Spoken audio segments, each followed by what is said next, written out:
అందరికీ నమస్కారం। ఈరోజు ఈ వీడియోలో మనం మనబడి నాడు నేడు ఫేజ్ 1 కి సంబంధించి ప్రతి పాఠశాలకు కూడా డ్రింకింగ్ వాటర్ సిస్టమ్ ఇవ్వడం జరిగింది। అంటే అక్కడ ఉన్నటువంటి స్ట్రెంత్ను బట్టి టైప్ 1, టైప్ 2, టైప్ 3 ఈ విధంగా ఈ డ్రింకింగ్ వాటర్ సిస్టమ్స్ ఇవ్వడం జరిగింది। అయితే ఈ డ్రింకింగ్ వాటర్ సిస్టమ్స్ ఇప్పుడు మన పాఠశాలలో పనిచేస్తున్నాయా లేదా, వాటి స్టేటస్ అనేది మనము అప్లోడ్ చేయాలి। అంటే ఒకవేళ ఆ డ్రింకింగ్ వాటర్ సిస్టమ్ మన పాఠశాలలో ఉండి పనిచేస్తూ ఉన్నట్లయితే దాని వివరాలు ఒకసారి మనం తెలియజేయాల్సి ఉంటుంది ఎంఆర్సికి। లేదా ఒకవేళ పని చేయకుండా ఉన్నట్లయితే ఆ ప్రాబ్లం ఏంటి అనేది మనము యాప్లో మనబడి నాడు నేడు యాప్లో మనము గ్రీవెన్స్ అనేది రైజ్ చేయాలి। అది ఎలా చేయాలి, ఎక్కడ చేయాలో ఒకసారి చూద్దాం। ఫస్ట్ యాప్ ఓపెన్ చేయాలి। యూజర్ ఐడి పాస్వర్డ్ ఉపయోగించి లాగిన్ అయిన తర్వాత మనకు ఇప్పుడు నేను ఈ ఓపెన్ చేసే ఈ పాఠశాల సెకండ్ ఫేజ్ కూడా సెలెక్ట్ అయింది కాబట్టి ఫేజ్ 1, ఫేజ్ 2 రెండు చూపిస్తూ ఉంది। మనం దేన్ని సెలెక్ట్ చేసుకుంటామంటే ఫేజ్ 1ని సెలెక్ట్ చేసుకోవాలి। ఒకవేళ మీ పాఠశాల ఓన్లీ ఫేజ్ 1కి మాత్రమే సెలెక్ట్ అయి ఉన్నట్లయితే అప్పుడు ఫేజ్ 1 మాత్రమే సెలెక్ట్ చేసుకుంటాం।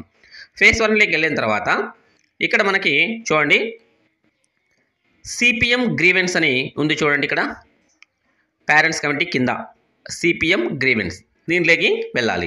ఇక్కడ వెళ్ళిన తర్వాత మనకేంటంటే ఫర్నిచర్కి సంబంధించి కానీ, గ్రీన్ చాక్ బోర్డ్స్కి సంబంధించి కానీ, ఫ్యాన్స్కి సంబంధించి కానీ, అలాగే శానిటరీ వేర్ కానీ, పెయింటింగ్స్ కానీ, డ్రింకింగ్ వాటర్ సిస్టమ్ కానీ ఇవన్నీ కూడా దేనికైనా కూడా మనము ఈ గ్రీవెన్స్ అని రైజ్ చేసుకోవచ్చు। అయితే ప్రస్తుతానికి మనకు డ్రింకింగ్ వాటర్ సప్లై సిస్టమ్కి ఖచ్చితంగా రైజ్ చేయండి అని చెప్తూ ఉన్నారు। ఏం ప్రాబ్లం ఉన్నా కూడా రైజ్ చేయమని చెప్తా ఉన్నారు కాబట్టి తప్పకుండా ప్రతి పాఠశాల కూడా రైజ్ చేయాలి। ఒకవేళ మీకు అన్నీ కరెక్ట్గా ఉండి ఎక్కడా ప్రాబ్లం లేదు, కరెక్ట్గా వర్క్ చేస్తూ ఉన్నట్లయితే మీరు ఒకసారి మీ ఎంఈఓ ఆఫీస్కి ఇన్ఫామ్ చేస్తే బాగుంటుంది। ఓకే, ఇప్పుడు మనము డ్రింకింగ్ వాటర్ సిస్టమ్కి గ్రీవెన్స్ ఎలా రైజ్ చేయాలో చూద్దాం। ఇప్పుడు మనం ఏం చేయాలంటే ఈ డ్రింకింగ్ వాటర్ సప్లై సిస్టమ్ ఉంది కదా, లాస్ట్ ఆప్షను, దీని మీద క్లిక్ ఇవ్వాలి। ఇక్కడ క్లిక్ ఇచ్చిన వెంటనే మనకి ఇలా ఓపెన్ అవుతుంది।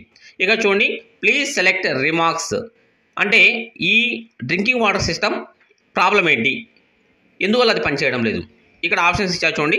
Drinking water system is not installed, ఒకవేళ అది మన పాఠశాలలోకి వచ్చిన తర్వాత దించేసిపోయారు, ఇంతవరకు ఇన్స్టాల్ చేయలేదు అనుకోండి, అప్పుడు ఫస్ట్ ఆప్షన్ను సెలెక్ట్ చేసుకుంటాం। ఫిల్టర్స్ ఆర్ బ్లాక్డ్, ఆ డ్రింకింగ్ వాటర్ సిస్టమ్ యొక్క ఫిల్టర్స్ ఏమైనా బ్లాక్ అయిపోయింటే బ్లాక్డు, బ్యాటరీ ఏదైనా రిపేర్ ఉంటే బ్యాటరీ రిపేరు, లీకేజెస్ లీక్ అవుతాయి ఎక్కువ, చాలా వాటిలో ఎక్కువగా ప్రాబ్లం ఏంటంటే లీక్ అవుతూ ఉన్నాయన్నమాట, ఆ లీకేజెస్ ఉంటే లీకేజెస్, అలాగే అదర్ రిపేర్స్, అవన్నీ కాకుండా వేరే రిపేర్ ఏదైనా ఉన్నట్టయితే అదర్ రిపేర్స్ అని సెలెక్ట్ చేసుకుంటాం। ఆ అదర్ రిపేర్ ఏంటో ఇక్కడ ప్లీజ్ ఎంటర్ రిమార్క్స్ ఉంది కదా, ఇక్కడ మనం ఆ అదర్ రిపేర్ ఏంటో అక్కడ సెలెక్ట్ చేస్తాం। ఒకవేళ లీకేజెస్ వస్తే లీకేజెస్ అని సెలెక్ట్ చేసుకుంటాం। తర్వాత ఏంటంటే క్యాప్చర్ ఫోటో, ఇక్కడ మనకు ఫోటో అనేది క్యాప్చర్ చేయాలి। ఇక్కడ కెమెరా మీద క్లిక్ ఇవ్వగానే మనకు కెమెరా అనేది ఓపెన్ అవుతుంది। ఆ కెమెరా ఓపెన్ అయిన వెంటనే మనం ఏం చేస్తామంటే దానికి అక్కడ ఏదైతే ప్రాబ్లం ఉంటుందో ఆ ప్రాబ్లంకి మనము ఫోటో క్యాప్చర్ చేస్తాం।